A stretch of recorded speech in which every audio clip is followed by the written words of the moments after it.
साथियों, ओम नमः शिवाय। अभी जो है चल रही है बरसात, और बरसातों में मैंने सोचा क्यों ना आपके लिए एक मर्दाना शक्ति का डाइट प्लान बनाया जाए। और डाइट प्लान इतना पावरफुल है, तीनों प्रकृति को ध्यान में रखते हुए बनाया है, मर्दाना शक्ति को मजबूत करने के लिए बनाया है, और पूरे दिन की इसमें दिनचर्या बताई। तो सबसे पहले हम क्या करते हैं, दैनिक भोजन की बात करते हैं। दैनिक भोजन के अंदर आपको सुबह उठते ही 6 से 7 बजे गुनगुना पानी पीना है, 5 से 6 भीगे बादाम लेने हैं, और 2 अखरोट और 1 चम्मच कद्दू के बीज। ध्यान रखें, सुबह 6 से 7 बजे। इससे लाभ क्या होगा, इससे हमारा ऊर्जा स्टेमिना मिलेगा और जिंक स्वास्थ्य शरीर में जिंक बनेगा, और स्वास्थ्य की शुरुआत अच्छी होगी और आपके दिन की शुरुआत भी अच्छी होगी। अब बात करते हैं हम नाश्ते की। नाश्ते में क्या करना है आपको, मूंग दाल चीला ले सकते हैं आप, दलिया ले सकते हैं, ओट ले सकते हैं, प्लस एक मौसमी का फल ले सकते हैं। अब इन चारों में से आप जो है कुछ भी ले सकते हैं, और इनके दलिया और ओट्स के साथ एक फल आपका हो जाए तो बहुत अच्छी बात है। इससे क्या मिलेगा, हमें प्रोटीन मिलेगा अच्छी मात्रा में, फाइबर मिलेगा, और आपका पाचन बेहतर रहेगा। अब हम बात कर लेते हैं मध्यांतर में क्या खाएं, दिन के बीच में क्या खाएं।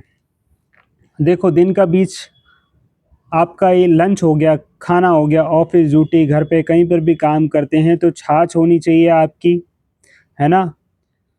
छाछ होनी चाहिए, भुरा जीरा होना चाहिए, नारियल होना चाहिए, नारियल पानी होना चाहिए। इसमें से आप जो है कुछ भी ले लेते हैं, आपके हाइड्रेट रखेगा, आपको शरीर में पानी की कमी नहीं होगी और पाचन बेहतर रहेगा। अब आ जाते हैं हम मध्यांतर में लेना है या आपको, उसके बाद आ जाते हैं हम लंच में।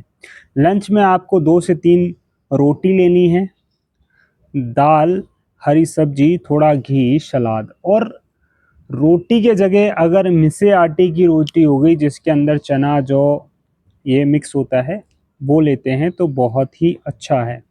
संतुलित पोषण आपको जो है मिल जाएगा दोपहर के खाने में। 2 से 3 रोटी हो गई, दाल हो गई, हरी सब्जी हो गई, थोड़ा घी हो गया, ये आप जो है दोपहर के खाने में लें। संतुलित पोषण बना रहेगा। संतुलित का मतलब यही होता है, मैं हमेशा अपने योगा वाले वीडियो में बताता हूँ कि आपका जो आहार है वो संतुलित होना चाहिए। आहार संतुलित का मतलब ये हो गया, आपके ब्लड को सारे पोषक तत्व मिल गए जिससे कि वो पूरे शरीर में जाके आपके हर एक अंग को मजबूत कर सके, आपके रिप्रोडक्टिव सिस्टम को, मर्दाना कमजोरी को निकाल सके और मजबूत बन सके। जिस खाने में पोषक तत्व नहीं होते वो है खाना हमारे ब्लड में जाता है और फालतू का एक्स्ट्रा फैट जमा कर देता है, एक्स्ट्रा एनर्जी जमा कर देता है, जिससे कि हमें नुकसान होता है, हम आलस करते हैं और उससे हमें एनर्जी या कोई फ़ायदा देखने को नहीं मिलता है। तो ध्यान रखें, दोपहर में क्या खाना है, 2 से 3 रोटी, हरी सब्जी, थोड़ा घी और सलाद। तो क्या होगा, संतुलित भोजन आपको मिलेगा। शाम को 5 बजे अंकुरित मूंग, चना, हर्बल टी, जैसे 1 मुट्ठी चना ले लिया आपने, है ना, भुना हुआ चना खा लिया, थोड़े मूंगफली खा ली, और आपने हर्बल टी ले ली। दूध वाली चाय नहीं पीनी अगर स्वस्थ होना है तो। अगर आप ज़्यादा मोटे हो, भारी वजन है तो नहीं ले सकते आप चाय। वैसी वाली दूध, अगर आप फिट हो, ठीक ठाक हो, तो आप दूध वाली चाय ले सकते हैं, वो भी कम शुगर के अंदर, ना के बराबर शुगर रखें। हो सके तो गुड़ या मिश्री का इस्तेमाल करें। अब आ जाते हैं, इससे क्या होगा, इससे प्रोटीन मिल जाएगा आपको थोड़ी मात्रा में और ऊर्जा मिल जाएगी।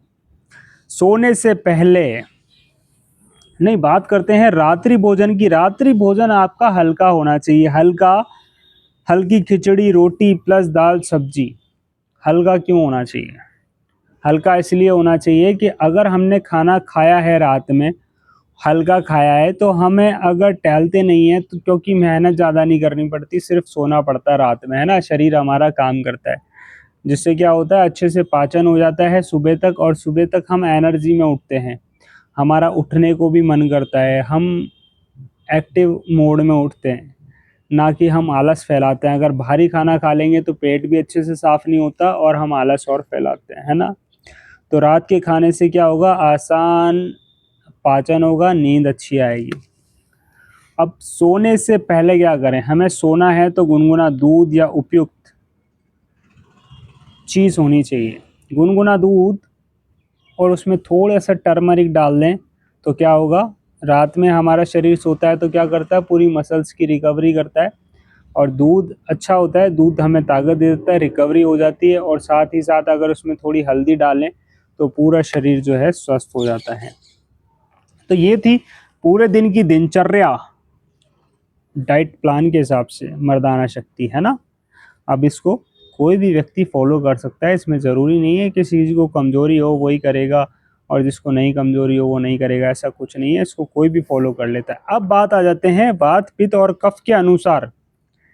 जैसे मान लो मेरी कफ की प्रकृति है, आपकी पित्त है, किसी की वात है, तो उसके आधार पर ये सारी चीज़ें हम बताएंगे, ठीक है? पहले सबसे पहले बात कर लेते हैं वात। वात का मतलब होता है शरीर में वायु का बढ़ना।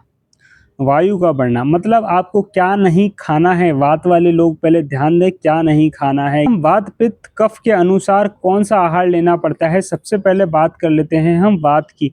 वात में क्या करना है आपको, घी, तिल, गरम दूध, मूंगफली, दाल, खिचड़ी, इनका सेवन आपको है ना अधिक करना है। और कम क्या करना है आपको, ठंडे पेय पदार्थ नहीं लेने, सूखा भोजन नहीं करना, अधिक उपवास नहीं करना। अब बात कर लेते हैं पित्त प्रकृति वालों की, जिसकी प्रकृति पित्त होती है ना, जिसके शरीर में ज़्यादा गर्मी होती है। नारियल पानी अधिक से अधिक लें, खीरा, लौकी, तोरई, सौंफ ये अधिक से अधिक लें आपको, जिससे शरीर के अंदर ठंडक बनी रहे। क्या नहीं खाना है, तीखा भोजन, तला भोजन, अधिक चाय कॉफ़ी का सेवन आपको नहीं करना है, ठीक है?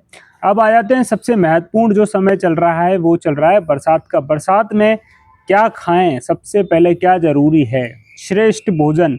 मूंग दाल ले सकते हैं आप, मसूर दाल ले सकते हैं, लौकी ले सकते हैं, तोरई ले सकते हैं, परवल ले सकते हैं, भिंडी ले सकते हैं, ये सब सही चीज़ें हैं। अब आपको फ़ायदा करेगी ये बरसातों में। और बरसातों में अदरक ले सकते हैं, हल्दी ले सकते हैं, कद्दू के बीज ले सकते हैं, अखरोट ले सकते हैं, बीके बादाम ले सकते हैं, ताज़े मौसमी के फल ले सकते हैं, ठीक है? अब क्या नहीं लेना है बरसातों में, बरसातों में हमें क्या नहीं करना है, बासी भोजन नहीं करना है, बाहर का तला हुआ भोजन नहीं खाना है, पिज़्ज़ा बर्गर से दूर रहना है, बहुत तला भुना भोजन नहीं खाना है, ठंडा पेय पदार्थ नहीं पीना है, अधिक मिठाइयों का सेवन नहीं करना है और बिना अच्छी तरह धुली हुई पत्तेदार सब्जियां, क्योंकि अभी मॉइस्चर ज़्यादा बनता है, कीटाणु ज़्यादा होते हैं, ये मौसम जो होता है दस्तकारी भोजन होता है, इन पत्तेदार सब्जियों में कीटाणु ज़्यादा बनते हैं, इसलिए पत्तेदार सब्जियों को बरसात में जो है आप ना के बराबर कर दें। अगर खाते भी हैं कोई स्वास्थ्य को देखते हुए तो अच्छे से धो लें गुनगुने पानी से, नींबू से, उसके बाद ही आप सेवन करें, क्योंकि इनमें बैक्टीरिया बहुत ज़्यादा पाए जाते हैं जो कि आपके पाचन को ख़राब करते हैं, जिससे कि आपको दस्त, डायरिया जैसी समस्या आपको बरसातों के सीजन में मिलती है। अब यहाँ पर आ जाते हैं लास्ट में हम पुरुष स्वास्थ्य के लिए महत्वपूर्ण पोषक तत्व, पुरुष स्वास्थ्य की बात हो रही है। पोषक तत्व की बात करें, प्रोटीन में हमें प्रोटीन की कमी कैसे दूर होगी शरीर के अंदर, सबसे पहले हमें अपने खाने में दाल, पनीर और सोया इनको मिलाना है, ठीक है? दाल को रोज़ाना खा सकते हैं, पनीर को रोज़ाना खा सकते हैं, सोया को जो है ना आप, सोया के चंक्स हो गए या बीज हो गए, इसको हफ्ते में 1 या 2 बार खाएं, ज़्यादा ना खाएं। इससे क्या होता है, मांसपेशियों को पोषण मिलता है, शरीर में मजबूती बनती है, जिससे कि हमारा हड्डियों का जो ढांचा होता है ना, उसको सपोर्ट करने के लिए बहुत ही ज़्यादा ज़रूरी है। अब बात है जिंक की, बात करते हैं जो शरीर के अंदर मर्दाना पावर को बनाए रखता है। जिंक जो मिलता है आपको सबसे अधिक कद्दू के बीज में, 4 से 5 कद्दू के बीज जो है आप, मैंने पहले भी बताया कि आप जो है सुबह उनको, रात में उनको भिगो के रख दें, सुबह दूध के साथ खाएं, बहुत ज़्यादा फायदे करेंगे। तिल खा सकते हैं आप, बहुत ज़्यादा फायदे करेंगे। सामान्य प्रजनन स्वास्थ्य एवं प्रतीक्षा में सहायक। हमारा प्रजनन स्वास्थ्य इतना कमज़ोर हो गया है आज के समय में कि हमारा जो सेक्स पावर है या फिर हमारा वीर्य की क्वालिटी है उसमें शुक्राणुओं का अच्छे से नहीं बन पाना, अंडों का अच्छे से नहीं बन पाना, ये बहुत सारी समस्या हैं। अभी भी देख लो बरसात हो रही है लेकिन हमारा वीडियो जो है चालू है।